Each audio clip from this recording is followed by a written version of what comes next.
We're back with part 2 of an interview with Dean Regas, who is probably the busiest man currently in the tri-state. Local astronomer here to get us ready for Monday's solar eclipse. A few minutes ago, he's talking to Aaliyah about finding a good spot and talking about how to take a picture with your camera. But what about telescopes? Okay, because some people have really fancy schmancy, thousands upon thousands of dollars, telescopes, and some people have one that they bought for their kids. How can you use a telescope? Can you use a telescope at all to look at this thing? Yeah, the plus is you don't need a super gigantic telescope to be able to see the sun safely as long as you have a filter. So you have to filter out the light before it gets into the telescope. Okay. So there's a variety of ones you can get online and some that you can even make your own. And so that's a way you got to dim the light before it gets into the telescope, because during the partial stages you can't look at it, that's for sure. Right. But with a filter it looks great. And then at totality, if you're in the path of totality, you don't need a filter, and then you can look at it straight through the telescope if you're in totality. So remember that.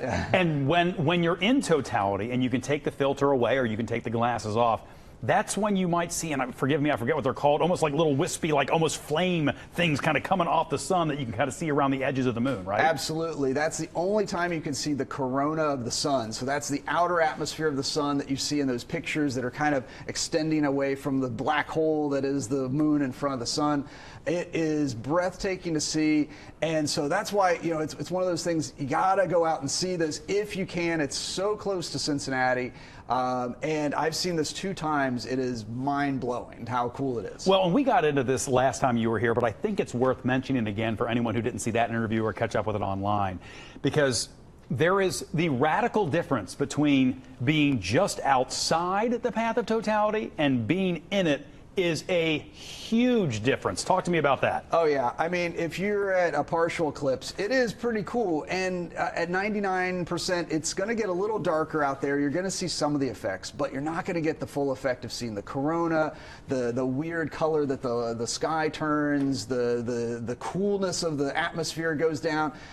It's basically like in totality you're watching Joe Burrow in the Super Bowl, and if you're outside totality you're watching me throw football with like my grandpa. That's what it's basically like. So that's the difference of the two. That is a pretty big difference. Seeing me throwing football, but not that good. Not as good as the Super Bowl with Joe Burrow. So how far are you personally going to be willing to travel if it looks like the weather is not going to be so good here, but maybe there won't be as much cloud cover in wherever? I'm doing my best not to look at the weather every 5 minutes, but sure. It's hard to say because we're still 6 days out. Weather forecasts can change, but I'm looking at driving anywhere between Arkansas and Buffalo. So, no kidding. Hey, I'm serious about this stuff. This doesn't happen very often. Plus, it's a nice way to see the country also. But I'm hoping I don't have to go very far. There's some places nearby that I still have kind of circled, like Wapakoneta, where Neil Armstrong was born, up in Ohio. Shelbyville, Indiana is a good spot. Batesville, Indiana, I still have circled. But then I could go as far as Carbondale, Illinois. I have a new town that I'm looking at, Poplar Bluff, Missouri, which is on the eclipse path. So Poplar Bluff, I may be coming your way too. Look out, Dean Regas is coming for you. Who knows? Hey, wherever you end up, maybe we'll try to check in with you, and I hope it's every bit as spectacular as you hope it's going to be, and the weather stays nice for us. Before I let you go, you do things other than eclipses. Plug all your stuff really quick where people can find you online. Oh, absolutely. You can go to my website, astrodean.com. I actually have a class, an online class on Thursday where you can learn about how to chase the eclipse, watch the weather forecast, and I might know where I'm going by Thursday too. Ooh. So tune in, astrodean.com, and I'm also doing speaking engagements all around the tri-state. So I'd love to keep going after the eclipse. But I do realize I'm really popular until April 8th. So thank you. This is your moment.